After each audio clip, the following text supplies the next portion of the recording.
এরে মাটির মানুষ, মাটির মতো নরম হইয়া চলো। কয়দিনের গরম ভাব দিয়ে চলবা। গরম ভাব দেখাইয়া নমরুদ টিকতে পারে নাই, সাদ্দার টিকতে পারে নাই, কারুন টিকতে পারে নাই, আবু জাহাল টিকতে পারে নাই। এক এক করে সব বিদায় হয়ে গেছে। ও আল্লাহর বান্দারা, এখনো সময় আছে, নবীর মোহাব্বতে তরিকাটা গলার মালা বানাও।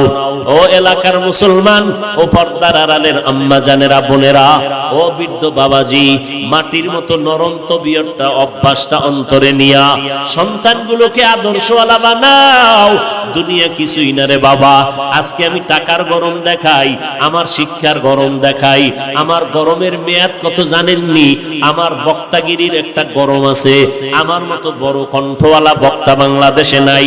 এই যে গরম গরম ভাব দেখাইয়া চলবো, এই গরমের মেয়াদ কত? আজরাইল আসা পর্যন্ত।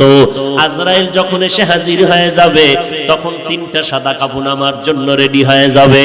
কে বক্তা, কে শ্রোতা, কে ইমাম, কে মুক্তাদি, কে ডাক্তার, কে রোগী, কোনো ভেদাভেদ থাকবে না। তিনটা সাদা কাফনের প্যাকেটে আপনিও যাইবেন, আমিও যাব। ওই প্যাকেটটা বানাইয়া যখন বাঁশবাগানে কবরের মধ্যে রেখে সবাই চলে যাবে, ওই কবরে কোনো ফেরেশতা জিজ্ঞাসা করবে না তুমি কয় নাম্বারের নেতা, কয় টাকার মালিক, তোমার বাড়ি গাড়ি কেমন, শিক্ষাগত যোগ্যতা কেমন। আমি হাফিজুর রহমানকে যেই প্রশ্ন করবে, আপনাকে সে একই প্রশ্ন করবে। সমস্ত কবরওয়ালাদের তিনটা প্রশ্ন করবে। রবের পরিচয় দাও, ধর্মের পরিচয় দাও, রাহমাতুল লিল আলামিনের পরিচয় দাও। এই তিনটা প্রশ্নের জবাব যারা দিতে পারবে, মদিনার নবী বলেন তাদের কবর হবে রওজাতুম মির রিয়াজিল জান্নাহ। আর যারা জবাব দিতে পারবা না, তাদের কবর হবে হুফরাতুম মিন হুফারিন নার। ও আল্লাহর বান্দা, কয়দিনের যৌবনের বাহাদুরি করবি? আল্লাহ বলেন সব মাখলুক তোমার গোলাম বানায় দিলাম। আসমানটাও তোমার গোলাম, সূর্য তোমার গোলাম, জমিন তোমার গোলাম, বাতাস তোমার গোলাম। কেমন গোলাম দেখছো নি? সূর্যের তাপ তোমরা ব্যবহার করো, নিতেছো, গ্রহণ করো, কোনো বিল নেই। আমি আল্লাহ পানি দিলাম ফ্রি, কোনো বিল নিলাম না। আমি আল্লাহ বাতাসটাও ফ্রি করে দিলাম, কোনো বিল চাইলাম না রে গোলাম। মাটির সৃষ্টির মানুষগুলো তোর সম্মান দিলাম সবার উপরে বাড়াইয়া। আর এই সম্মানটা যদি ধরে রাখতে পারো, আমি আল্লাহ ওয়াদা করলাম তোরে দুনিয়াতেও বাদশার চেয়ারে রাখবো, পরকালেও তোরে বাদশার চেয়ার দিয়া বিনা হিসাবে জান্নাত দিব। আর এই বাদশাহী যদি চাও, তোমার এই ঐতিহ্যকে ধরে রাখো। আর ঐতিহ্যকে যদি ধরে রাখতে চাও, তাহলে মাটির গর্বের মানুষ, মাটির দিয়ে তাকাই একটু নজর করো। মাটির মধ্যে একটা গুণ আছে, সেই গুণটা তোমার মধ্যে জমা করে নাও। বলে মাটির মধ্যে কি গুণ আছে? নজর করিয়া দেখো। একটা জমিনেরে 13 বার জাল দলিল দিয়া বিক্রি করিয়া দালালেরা কত টাকা খাইলো? আসেনি? আল্লাহ কয় দেখ, এই জমিনটা কারোর সাথে বেয়াদবি করে নাই। এই জমিনের মধ্যে কত মানুষ মদের বোতল নিয়ে লাফায়। এই জমিন মাটির মধ্যে বৈশা কত মানুষ জিনা করে। মাটি তো কারোর সাথে খারাপ আচরণ করে না। যত জুলুম অন্যায় অত্যাচার গুলো ধৈর্যের সাথে মেনে নিতেছে। মাটি যদি মেজাজ গরম করে, দুনিয়াটা ধ্বংস করতে একটা সেকেন্ড লাগবে না। শরীয়তপুরের মানুষগুলো মাটি আর বাড়ি সহ পানির মধ্যে চলে গেল। এরে আল্লাহর গোলাম, এখানে যদি আল্লাহ অর্ডার করে মাটি তুই 50 ফিট নিচে ধসে যা, মাটি ধসে যাবে। বাড়িঘর শুদ্ধ মানুষ আর ঘরও বলতেও কোনো সময় পাবে না। আল্লাহ তাআলা বলেন মাটির মধ্যে তাকায় দেখ, এই মাটির মধ্যে একটা গুণ আছে। এই মাটি যত জুলুম করা হয়, কারো সাথে খারাপ আচরণ করে না, বরং নিজের ধৈর্যের পাহাড় হইয়া সব মেনে নেয়। ও মাটির মানুষ, তোমার মধ্যে এই গুণটা অর্জন করো। তুমি গরম মেজাজ দেখাইও না, মাটির মতো নরম হইয়া জমিনে চলো। আল্লাহ বলেন ও মানুষ, তোমাদেরকে আমি আল্লাহ শক্ত মাটির থেকে বানাইছি, নাপাক পানির থেকে তোমাদেরকে আমি আল্লাহ রূপান্তরিত করলাম। ওই নাপাক পানিটাকে 40 দিন করে আমি আল্লাহ ফেরেশতার মাধ্যমে মেহনত করাইলাম। নাপাক পানি 40 দিনের শোধনের কারণে ওটা রক্ত জমাট রক্ত হয়ে গেল। জমাট রক্তকে আবার 40 দিন শোধন করার পরে গোশতের টুকরা, এর উপরে হাড্ডি, আবার 40-এর মেহনতে আবার এর উপরে গোশত। আমি আল্লাহ সুন্দর করে মায়ের গর্ভে সুন্দর একটা স্ট্রাকচার বানায় দিলাম। আমি আল্লাহ আস্তে আস্তে করে ধীরে ধীরে তোমার মতো মানুষটা আমি ফেরেশতার মাধ্যমে মায়ের গর্ভে সুন্দর করে বানিয়েছি। তো আল্লাহ বলেন আমি মাটির থেকে সৃষ্টি করেছি, এটাই আসল। নাপাক পানির থেকে যদি হয় তো কেমনে হবে? আবার মাটির থেকেই যদি আসল হয়, কই আমাদের তো নাপাক পানির থেকে আমরা আসছি, মাটির থেকে তো আসি নাই। এর জবাব হলো মাটির থেকে তোমাদের সৃষ্টি করার অর্থ হলো 1 নাম্বার, আমি তোমার বাবা আদমের ডাইরেক্ট মাটির থেকে আমি আল্লাহ নিজে বানায় দিলাম। আর আদমের পাজরের হাড় থেকে তোমাদের মা হাওয়া আলাইহিস সালামের আমি আল্লাহ বানাইছি জান্নাতের ভেতরে। আদম নবী জান্নাতে আরামে ঘুমায়, ঘুমের গভীরতার মধ্যে আমি রব্বুল আলামিন আদমের পেছনের হাড় নিয়া হাওয়াকে বানাইয়া সুন্দরী রূপসী করে পোশাক পরাইয়া একটু দূরে আমি বসায়া রেখেছিলাম। আদম ঘুম থেকে উঠিয়া অচেনা সুন্দরী রূপসীকে দেখে আকর্ষণ বাড়তে লাগলো। আদম ওদিকে মন যায়নি, কয় যায়, বলে যাওয়ার আগে পদ্ধতিটা কমপ্লিট করে নাও। আমি আল্লাহ এর সাথে তোমার হালাল বৈধতার সার্টিফিকেট দিতেছি। বলে কেমনে? বলে আমার বিশ্ব নবী রাহমাতুল লিল আলামিনের উপরে 4 বার অথবা তুমি 11 বার দরুদ শরীফ পড়ো তো হালাল হয়ে যাবে। আদম নবী তাই করলেন, 11 বার মদিনাওয়ালা নবীর উপরে দরুদ পড়লেন। আম্মা জান হাওয়া হালাল হয়ে গেলেন। 2 জন জান্নাতে থাকবেন। আল্লাহ বললেন থাকো, আনতা ওয়া যাওজুকাল জান্নাতা ওয়া কুলা মিনহা রাগাদান হাইসু শি'তুমা। মনে যখন যা চায় জান্নাতের ভেতরে বিচরণ করো আর খাও, তবে সাবধান। একটা গাছকে ইশারা করে বললেন ওয়ালা তাকরাবা হাযিহিশ শাজারা, ওই গাছের নিকটেও যাইবা না, যদি যাও তো জালেম। ফাতাকুনা মিনাজ যালিমিন।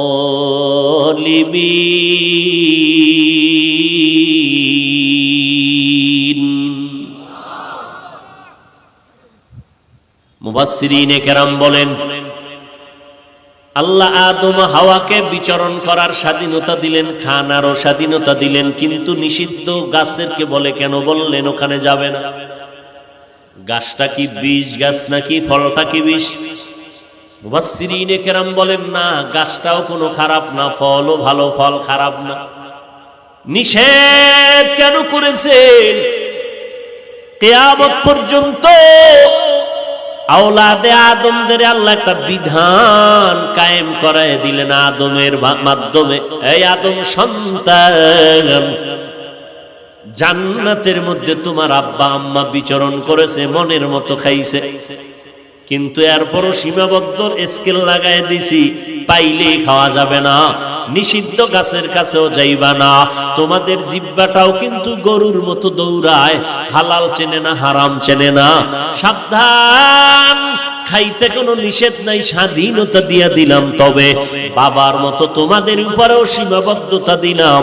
জীবনে যত হালাল পাবি খাবি, তবে হারাম দেখলে খাবি না। হারাম খানা বন্ধ করে দিও, ব্যবসা করো হালাল, কিন্তু ব্যবসার নামে সুদের সাথে জড়িত হইও না, হারাম। সুদ দিবা না, নিবা না, সাক্ষীও থাকবা না, তাহলে যে দিল যেই পরিমাণ অপরাধী, যে নিল সে ওই পরিমাণ অপরাধী, যারা লেখলো সাক্ষী হইল সবাই একই অপরাধী। বলে অপরাধ কি? বলে ছোট অপরাধ, নিজের মায়ের সাথে 24 ঘন্টা জিনার গুনাহ লেখা হবে। নাউজুবিল্লাহ, আয়েনা হারাম খাইয়া এত মজা পাইছে ও, নাউজুবিল্লাহ আয়েনা। আল্লাহ তাআলা বলেন, আমি দুই দল মানুষের সাথে যুদ্ধ করার ঘোষণা দিয়েছি। দুই দল মানুষের সাথে আমি আল্লাহ নিজে যুদ্ধ করার ঘোষণা দিলাম। এক দলের কথা কোরআনে, আর এক দলের কথা বুখারী শরীফে। কোরআনের বর্ণিত সূরা বাকারা 275 নম্বর আয়াত। সুদের সাথে যারা জড়িত হবে আল্লাহ তাদের সাথে যুদ্ধর ঘোষণা দিলেন। কারণ তোর মায়ের সাথে তুই জিনার গুনাহ করবি, আমি আল্লাহ তোরে ছেড়ে দিতে পারি না। সুদের সাথে যারা জড়িত ভালো করে রেকর্ড করেন, কলবে ঢুকান। জীবনভর নামাজ পড়বেন, একটা সিজদাও কবুল হবে না। 13,000 বার মক্কায় হজ করবেন, একটা লাব্বাইকও কবুল হবে না। সুদের খাতায় নাম লেখাইয়া 5 তালা মসজিদ বানাইলো, একটা নেক আমলনামায় আসবে না। 13,000 বার কোরআন খতম করলে একটা অক্ষরের নেক আমলনামায় লেখা হবে না। যতবার মোনাজাত দিবেন কসম আল্লাহর, একটা মোনাজাতও কবুল হবে না। কোরআন শরীফ খুলো, তওবা না করে যদি মরে যাও আল্লাহ ঘোষণা দেয় চিরস্থায়ী তোমার জন্য জাহান্নাম। বলার দায়িত্ব আমার, মানবেন কিনা সে দায়িত্ব আপনার। এবার বলবেন হুজুর আপনাদের মতো কি সম্ভব? বাদ দেন আমগো হুজুরের গোষ্ঠী বাদ। এবার আপনার সাইনবোর্ডে দাঁড়ান। আপনি চাকরি করেন, আপনি ব্যবসা করেন, আপনি লেখাপড়া করেন। এবার আপনার বিবেক নামের আদালতকে জিজ্ঞাসা করি, আপনার মতো র্যাব, আর্মি, পুলিশ, বিডিআর এর চাকরি করে, এমপি, মন্ত্রী, chairman, member, OC, DC, SP, 5 বেলার নামাজ পড়ে, হালাল খায়, ব্যবসা করে, 1 টাকাও হারাম খায় না। যদিও সংখ্যায় কম, তবে হালাল রাস্তায় চলনেওয়ালা আপনাদের লাইনের মানুষ আছে না নাই? বাস ওয়াশেষ। ইয়া আইয়ুহাল্লাযীনা আমানুত্তাকুল্লাহ ওয়া যারু মা বাকিয়া মিনার রিবা ইন কুনতুম মুমিনিন। আল্লাহ এই সুদের থেকে আমাদের গোটা জাতিকে হেফাজত করেন।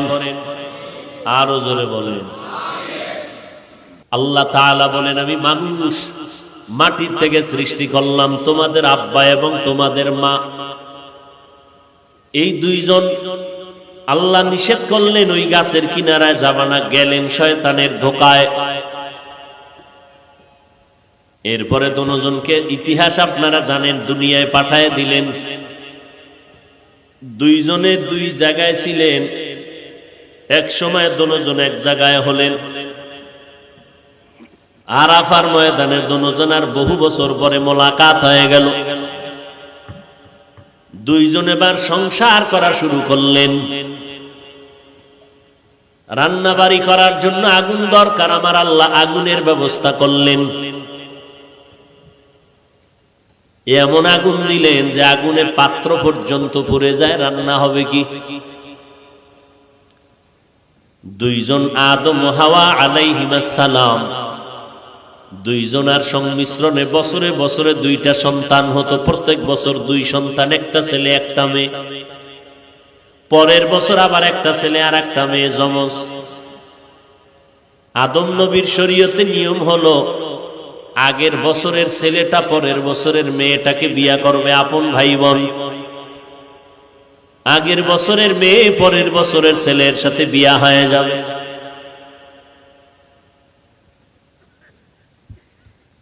আল্লাহ বুঝাইলেন, মা বাবা যেই পদার্থের হবে সন্তানও সেই পদার্থেরই হবে। আদম যেহেতু মাটির, আম্মাজান হাওয়া যেহেতু মাটির, আমরা তার সন্তান, আমরাও মাটির। এক জবাব ক্লিয়ার। নাম্বার 2, যেই নাপাক পানিটা আমাদের শরীরের মধ্যে তৈরি হয়, মায়ের বাচ্চাদানির মধ্যে যায়, ওই নাপাক পানিটাও তৈরি হয় খানার মাধ্যমে। খানা আর খানাটাও তৈরি হয় জমিনের মাটির মাধ্যমে। 2 নাম্বার 3, নাপাক পানি যখন মায়ের বাচ্চাদানিতে নেওয়া হয়, আল্লাহ তাআলা ফেরেশতা পাঠাইয়া কয়, ও ফেরেশতা, ওই নাপাক পানির সাথে একটু মাটি মিশ্রণ করে দাও। কোথায় পাবো মাটি? বলে এই বান্দা বান্দি দুনিয়াতে যাওয়ার পরে যেখানে তার মরণ হবে, ওই কবর থেকে একটু মাটি এনে নাপাক পানির সাথে লাগায়া দাও। এটাই হবে বান্দা মাটির সৃষ্টি। কবে দুনিয়াতে আসবে আর মরবে আর কবর হবে কেউ জানি আমরা? আল্লাহ কয় আমি জানি। আমি ফেরেশতাকে বললাম, এই বান্দা এতদিন বাঁচবে, অমুক জায়গায় কবর হবে, ওখান থেকে মাটি নিয়ে আস। কথা হইল, যারা আগুনে পুড়ে গেল, পানিতে শেষ, লাশও নাই, এগো মাটি হইল কই? মুফাসসিরিনে কেরাম বলেন, মানুষের সব অঙ্গ প্রত্যঙ্গ আগুনেও যদি পুড়ে দাও, পানির মধ্যেও যদি নিশ্চিহ্ন হয়ে যায়, তবে একটা অংশ আছে আমাদের পিঠে যে একটা মেরুদণ্ড আছে, সোজা হাড়, এই হাড়ের নিচে একটা মার্বেলের মতো গোড়া আছে, গোড়া। এটা কিয়ামতের আগ পর্যন্ত কখনো পানিতেও নষ্ট হবে না, আগুনেও পুড়বে না। ওই অংশটা কোনো না কোনো একদিন মাটির সাথে গিয়া লাগবে, আর ওইটাই হবে তার কবর। আল্লাহ জানেন, ফেরেশতাকে বলে দেয় এখান থেকে মাটি নাও। এতক্ষণ শুধু যুক্তি টুক্তি দিয়া প্রমাণ কি করতে চাইলেন উলামায়ে কেরাম? যে গোটা জগতের মানুষ মাটির সৃষ্টি। এত যুক্তি দিয়া মাটির সৃষ্টি প্রমাণ করতে চাইলেন কেন? মাটির সৃষ্টির মতো শ্রেষ্ঠ আল্লাহর মাখলুকতের মধ্যে আর কেউ নেই। নূরের সৃষ্টিরাও শ্রেষ্ঠ না, আগুনের সৃষ্টি শ্রেষ্ঠ না, একমাত্র মাটির সৃষ্টি মানব জাতি শ্রেষ্ঠ। এই সিদ্ধান্ত কার? স্থায়ী সিদ্ধান্ত, নাড়াচাড়া করার কোনো কায়দা। নূরের সৃষ্টি শ্রেষ্ঠ, আগুনের সৃষ্টি শ্রেষ্ঠ, একমাত্র মাটির সৃষ্টি মানব জাতি শ্রেষ্ঠ। কেমন শ্রেষ্ঠ? এদের কোনো তুলনা। ওয়ালাকাদ কাররামনা বানি আদম ওয়া হামালনাহুম ফিল বাররি ওয়াল বাহরি ওয়া রাযাকনাহুম মিনাত তাইয়্যিবাত ওয়া ফাদ্দালনাহুম আলা কাসীরিন মিম্মান খালাকনা তাফদীলা। বনি আদম বড় দামি, এদের মতো শ্রেষ্ঠ কেউ নাই। নূরের সৃষ্টিরও এত দাম নাই, মাটির মানুষের এত দাম। আল্লাহ বলেন, আমি তোমাদের জন্য পবিত্র হালাল রিজিকের ব্যবস্থা করে দিলাম আমি আল্লাহ নিজে। গরুতে ঘাস খায়, ফ্যান খায়, খেরকুটা খায়, শুকরে পায়খানা খায়, কুকুরে ময়লা খায়, আর আমি আল্লাহ তোমার জন্য গোটা জমিনের মধ্যে পিওর খানার আয়োজন করে দিলাম হালাল। তরমুজ খাবি, মজা কইরা খাবি না, খাবার দিয়া দিছি যেন তোর খাইতে কোনো কষ্ট না হয়, ময়লা যেন না লাগে। কিন্তু তুই কত বড় নিমক হারাম, ওই তরমুজের ভিতরে তুই মেডিসিন ঢুকাইছো। কত বড় তুই নিমক হারাম, তোরে জুতা দিয়ে ১.৫ বছর ভিড়াইলেও তো ঝাল মিটে না। তুই কত বড় বেঈমান। আল্লাহ তাআলা বলেন, তোরে আমি কত ভালোবাসি, আমি তোমার জন্য হালাল খানার আয়োজন করে দিলাম। পিওর মশলা লাগবে, মশলা, পেঁয়াজ, রসুন, আদা, তেজপাতা, এরপরে দারচিনি, এলাচি, তোর আব্বাই বানায় দি। আল্লাহ কয়, আমি জমিনে গাছ লাগাইয়া ব্যবস্থা করে দিছি। ওয়া আদাসিহা ওয়া বাসলিহা। তুই ভাত খাবি, চাল দরকার, আমি আল্লাহ পাক চালটারে কাবার করে দিলাম ধান।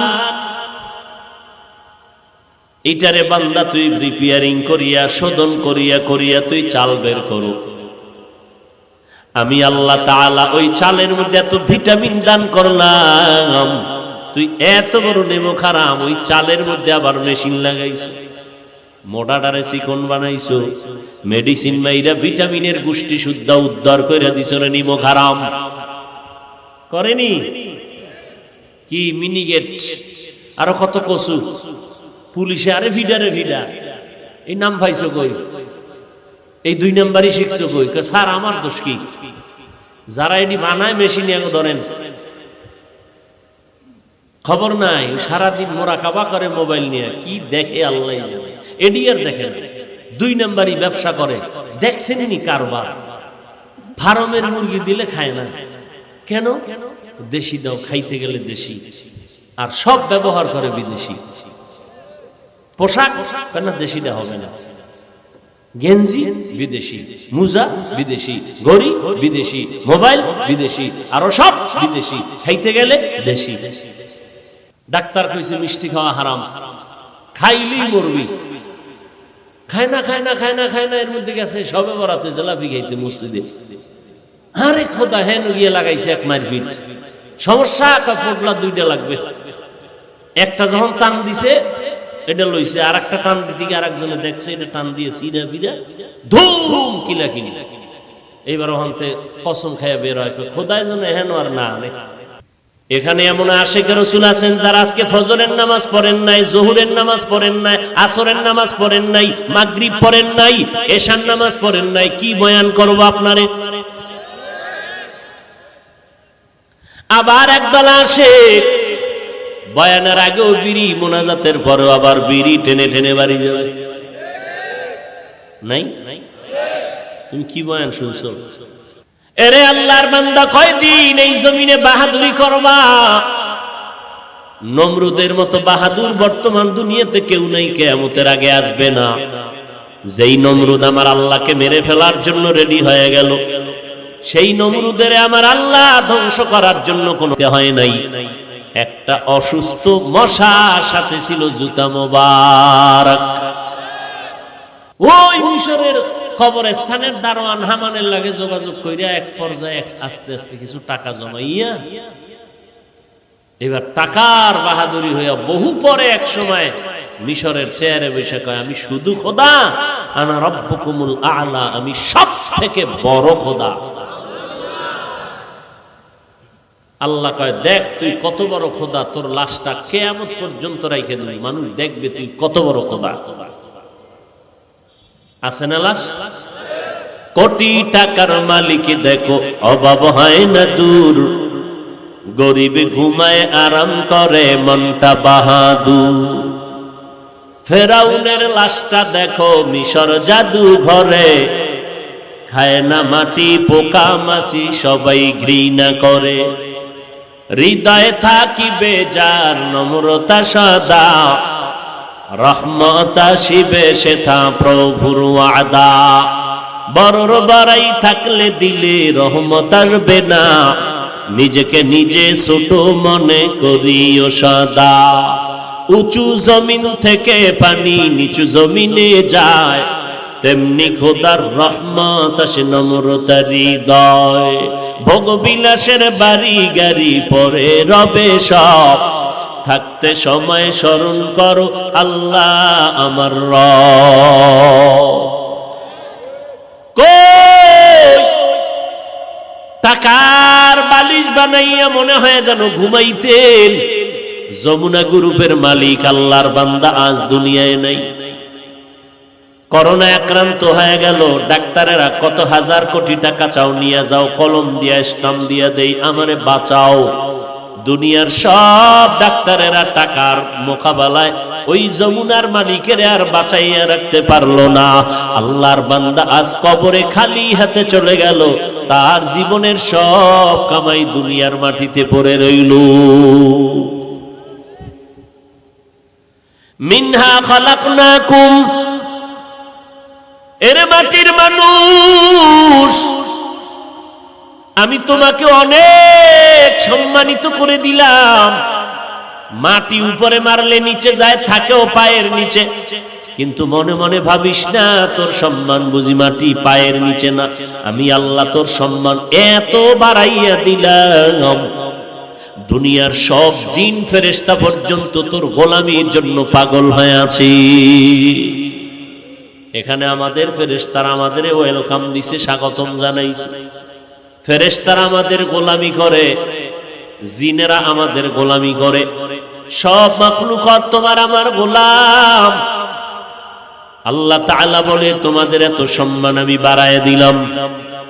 একটা গরুর এত শক্তি, গাভীর এত শক্তি, কিন্তু বান্দা যখন সামনে দাঁড়ায় দুর্বল হয়ে যায়। গরুটার শক্তি দিয়া যদি মেজাজ গরম করত, কোন বনিয়াদম এক ফোঁটা দুধ নিয়ে ঘরে নিয়ে খেতে পারত না।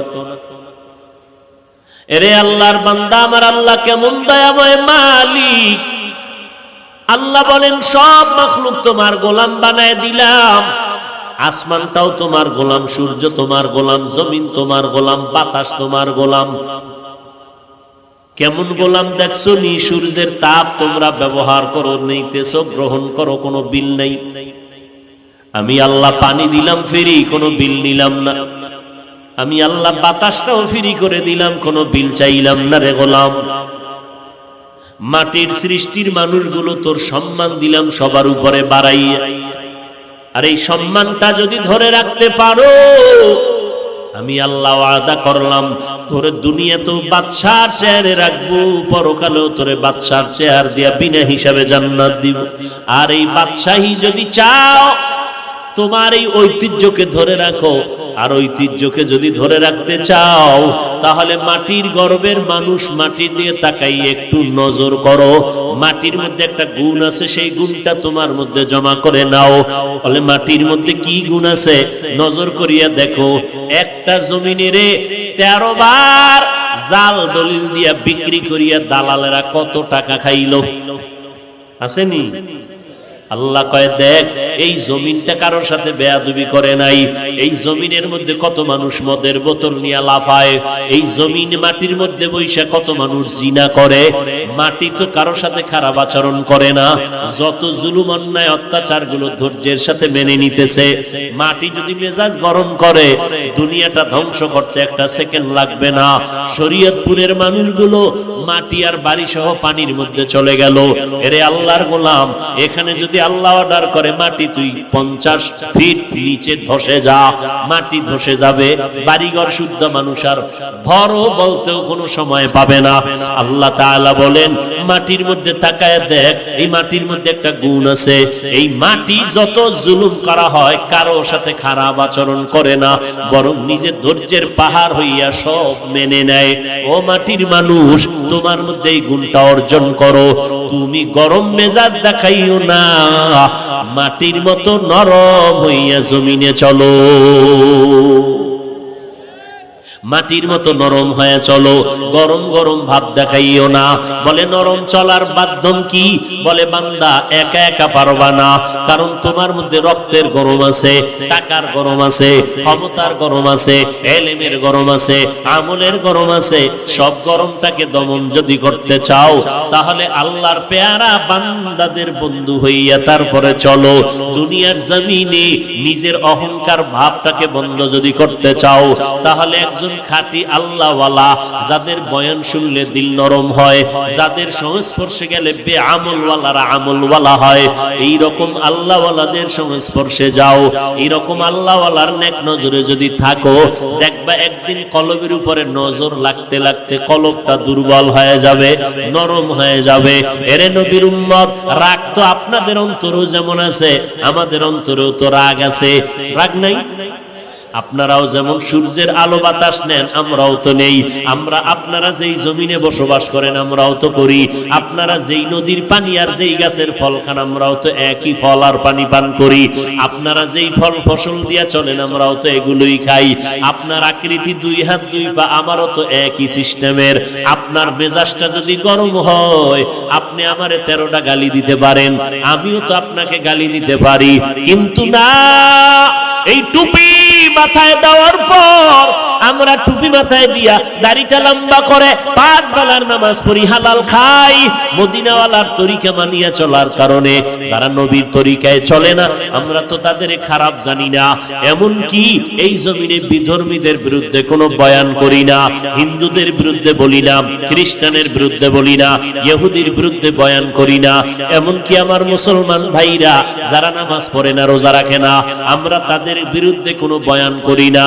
যত কথা বলি দিলটা নরম কইরা, মনে হয় যেন আপনার টাকার কেনা আমি গোলাম, নত হইয়া হইয়া পায়ে ধরে ধরে ধরে ধরে বয়ান করি। ভাইজান নামাজটা পড়েন, টুপিটা মাথায় দেন, মা বাবার খেদমত করেন। এরপরেও আবার এত নরম হইয়া বয়ান করার পরে আবার একদল মুসলমান আমাদের কথা মানবে তো দূরের কথা, উল্টা আমাদের গালি দেয়। টুপির মধ্যে ঝামেলা, নামাজ পড়িয়া লাভ নাই, মাদ্রাসায় জঙ্গি ট্রেনিং হয়। এইভাবে বাজে বাজে কথা বলার পরেও আমরা মেজাজটা গরম করি না, ধৈর্য ধারণ করি। কারণটা কি? এটা মায়ের গর্ভ থেকে আসিয়াই কিন্তু এই গুণটা অর্জন করতে পারি নাই।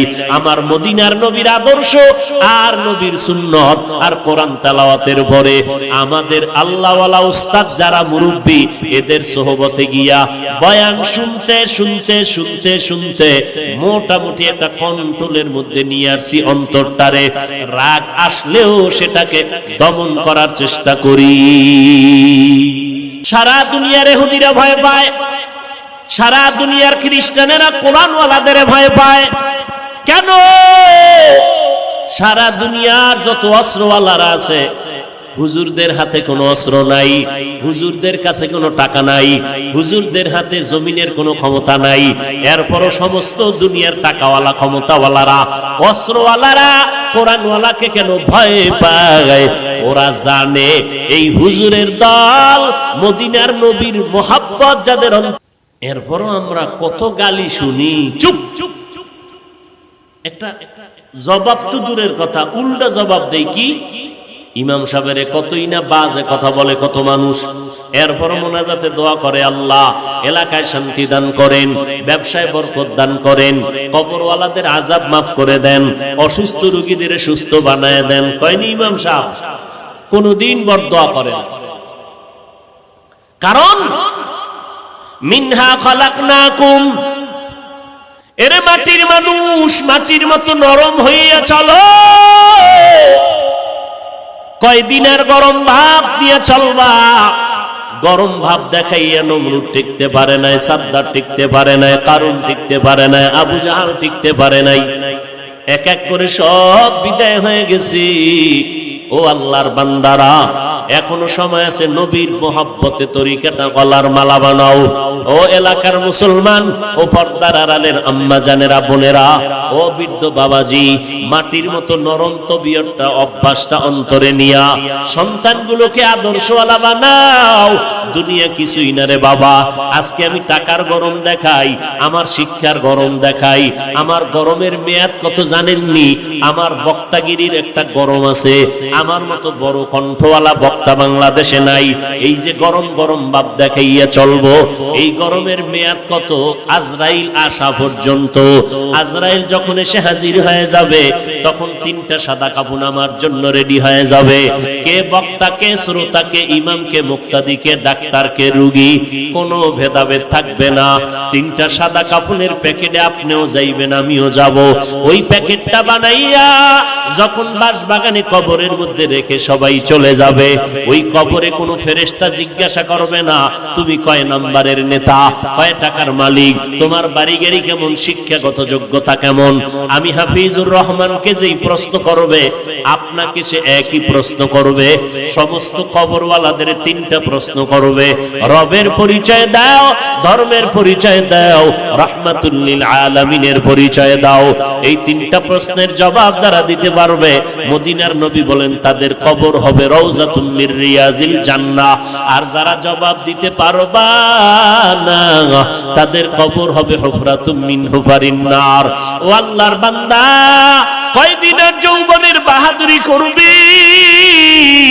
আমরা বলি না সবাই আমাদের মতো টুপিওয়ালা হয়ে যাও, না না, স্কুলে যারা পড়ো পড়ো, যারা চাকরি করো করো, যারা লেখাপড়া করো করো রে বাবা, ব্যবসা করো করো, তোমার মতো স্কুল পড়ুয়া ছাত্র 5 বেলার নামাজি আছে না নাই?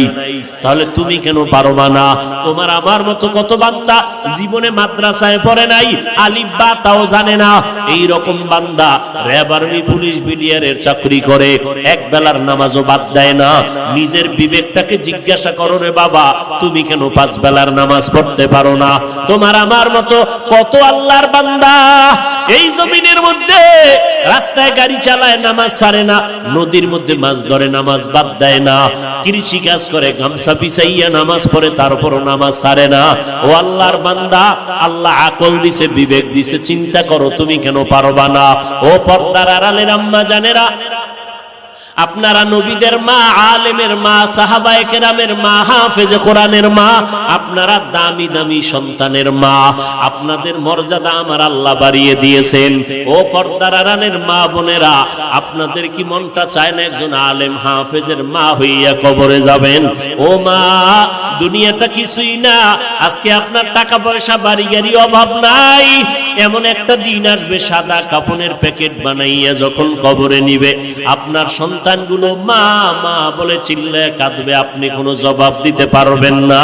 ও আম্মা জান, আজ আপনি স্বামীর ঘরে আসিয়া সন্তানের মা হইলেন, আপনারও তো মা আছে, ওই মায়ের চিন্তা করেন আপনার সন্তান নিয়ে আপনি কি পরিমাণ কষ্ট করেন। আপনার মাও কিন্তু এই পরিমাণ কষ্ট করেছিলেন, আজ ওই মা কবরে চলে গেছেন, আপনাকেও তো একদিন কবরে চলিয়েই যেতে হবে।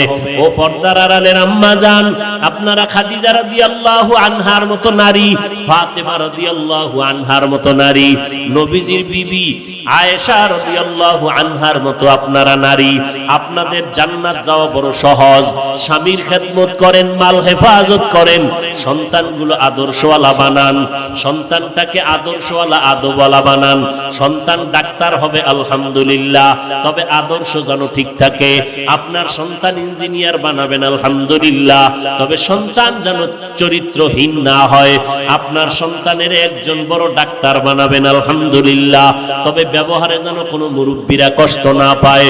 ও আল্লাহর বান্দিরা, আল্লাহর কাছে দোয়া করেন, তওবা করেন, আল্লাহকে বলেন, আল্লাহ নেককার সন্তানের মা বাবা হওয়ার তৌফিক দান করে দাও। সন্তান ডাক্তার হলেও কোনো দুঃখ নাই, যদি আমার সন্তান নবীর তরিকা মতো চলে, মানুষের দোয়া নিয়ে কবরে যাইতে পারে। ও যুবকেরা, আল্লাহর কাছে তওবা করে নাও, দুনিয়ায় কয়দিন আর থাকবা, আল্লাহর কাছে তওবা করো, আর আল্লাহকে বলো, হে মালিক, আমি ডাক্তারি পড়ি, ইঞ্জিনিয়ারিং পড়ি, যাই পড়ি, আর কোনোদিন ব্যবহার কারো সাথে খারাপ করব না, মা বাবার সাথে খারাপ আচরণ করে বরদোয়া নিব না, ওলামায়ে কেরামের বিরোধিতা করে গুনাহগার হব না, নবীর তরিকার বাহিরে চলব না, দেশের বিরুদ্ধে জাতির বিরুদ্ধে কোনো ষড়যন্ত্রে লিপ্ত হব না। আল্লাহর কাছে মনে মনে তওবা করে নাও। আমার আল্লাহ তওবার দরজা খুলে রাখলেন, অন্তরটাকে বুঝাও। ও পর্দার আড়ালের আম্মা জান, আপনাদের মতো মা এখনো এলাকার মধ্যে ঘুরলে দেখবেন বহু মা এখনো আছে, 5 বেলার নামাজ বাদ দেয় না, স্বামীর খেদমত করে, পর্দা করে, হালাল খায়, রাতের বেলা তাহাজ্জুদের নামাজটা পর্যন্ত পড়ে। ও মা, আপনি কেন পারবেন না? কয়দিন আর দুনিয়াতে থাকবেন? আপনার আর 5 বছর বাঁচার গ্যারান্টি নাই। আজরাইল যদি আসে, সবাই আপনার লাশটা ঘর থেকে নামাইয়া বাসবাগানে নিয়ে যাবে। অতএব এখনো সময় আছে তওবা করার জন্য। আল্লাহ বলেন, তওবা করলে মুহূর্তে জীবনের সব গুনাহ মাফ করে দিব। ও আল্লাহর বান্দারা, বৃদ্ধ বাবাজি, পর্দার আড়ালের মা, যুবক, আল্লাহকে মনে মনে ডেকে বলো, হে আল্লাহ, দুনিয়াতে আসিয়া কত অপরাধ করেছি রে মালিক, আমার অন্যায়ের খবর আমার মা বাবা ভাই বোনেরা জানে না, আপনি জানেন। আজকে থেকে তওবার নিয়ত করে ফেললাম, আর নামাজ ছাড়বো না, বেপরদায় চলবো না, মা বাবাকে কষ্ট দিব না, নবীর তরিকার বাহিরে চলবো না। ও দয়ার মালিক, মেহেরবানি করে তুমি আমাকে মাফ করে দাও। উলামায়ে কেরামের পরামর্শ নিয়ে চলবো, জাহান্নামী হইয়া কবরে যাব না। তওবা করার যদি অন্তরে নিয়ত থাকে, অন্তরে কোনো দুর্বলতা না থাকে, মরে গেলে যাব। হায়াতের মালিক আমার আল্লাহ, ইজ্জতের মালিক আমার আল্লাহ। আয় আল্লাহ, আপনি হায়াতের মালিক, ইজ্জতের মালিক, রিজিকের মালিক। মরিয়া গেল আর নামাজ ছাড়ব না, দেশ জাতির বিরুদ্ধে ষড়যন্ত্রে লিপ্ত হব না, মা বাবার দোয়া নিয়ে চলবো, উলামায়ে কেরামের পরামর্শ নিয়ে চলবো। তওবা করার যদি অন্তরে কারো খাঁটি ভাবে নিয়ত হয়ে থাকে, খাঁটি তওবার নিয়তে আমার আল্লাহকে দুটো হাত উঁচু করে দেখায় দেই। আয় আল্লাহ, আমাদের হাতগুলো কবুল করে নেন, তওবা কবুল করে নেন, তওবার উপরে মজবুত হইয়া চলার তৌফিক দান করেন, আমিন। আলহামদুলিল্লাহি রাব্বিল আলামিন, والصلاة والسلام على سيد الأنبياء والمرسلين وعلى آله وأصحابه أجمعين يا أرحم الراحمين يا أرحم الراحمين يا أرحم الراحمين رب ارحمهما كما ربياني صغيرا اللهم إنا نعوذ بك من البرص والجنون والجذام وسيء الأسقام রব্বুল আলামিন কুদরতের নজর দিয়া তাকায় দেখেন, ওলামায়ে কেরামরা হাত তুলেছেন, কত মুরব্বি হাজী সাহেব, কত ব্যবসায়ী চাকরিজীবীরা হাত তুলেছেন, পর্দার আড়ালে কত মা বোনেরা হাত তুলেছেন, আমার কলিজার টুকরা যুবক ছাত্র ভাইরা হাত তুলেছেন। দুনিয়াতে যেদিন আসছিলাম কত পবিত্র মা বাবা কত আদর করেছিলেন, আজকে সেই জীবনটা শয়তানের ধোকায় গুনাহ করে নাপাক করে ফেললাম। গুনার কারণে আমার হাত নাপাক, আমার চোখ নাপাক, আমার অন্তর নাপাক। আয় আল্লাহ, এই গুনাহ নিয়ে